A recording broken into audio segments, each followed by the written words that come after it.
Hello everyone, hope usuku lakho luhamba kahle. Sezixubaneke zathembisana induku-ke omaskandi abadumile okuwuMenzi-ke kanye noMafikizolo. Ngenkathi-ke uMenzi esukela yena kuMafikizolo laphayana ku-Facebook-ke emdelela ethi uyaqala ukubona umuntu wesilisa ozincoma izinqa. Asazi ukuthi uMenzi-ke wayembonaphi-ke yena kuMafikizolo eyincoma izinqa-ke. Kusho ukuthi mhlawumpe wayincoma-ke yena uMafikizolo ethi mhlawumpe upakile noma unezinqa ezinkulu, asazi ukuthi wayembonaphi. Kodwa-ke yena-ke uMafikizolo-ke naye-ke akazibekanga phansi ngoba uyena othembise elimpi kuqala, uyena othembise induku kuqala.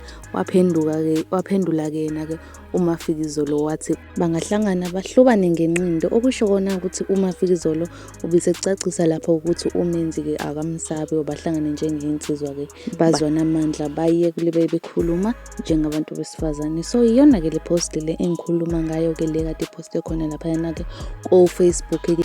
Kuyabonakala-ke laphayana ukuthi uMenzi-ke oqale-ke udweshu-ke laphayana-ke ebuza-ke yena-ke uMafikizolo ukuthi uzincomelani izinqa uyindoda, ngiyabuza mkhaya uMafikizolo.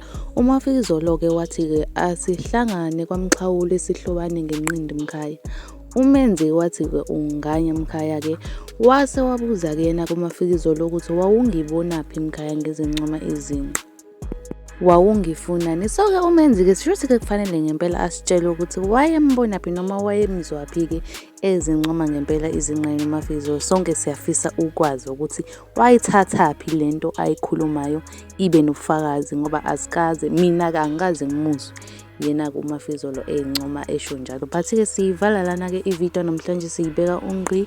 I really hope uzoenjoyile ividiyo namhlanje. If you enjoyed, make sure to smash the like button, uphinde smash the subscribe button, and mina-ke will see you in the next video. Ungakhohlwa yena ucomment down below wena-ke umbono wakho ngalo lolu daba-ke ukuthi ulibona kanjani-ke. But-ke bye.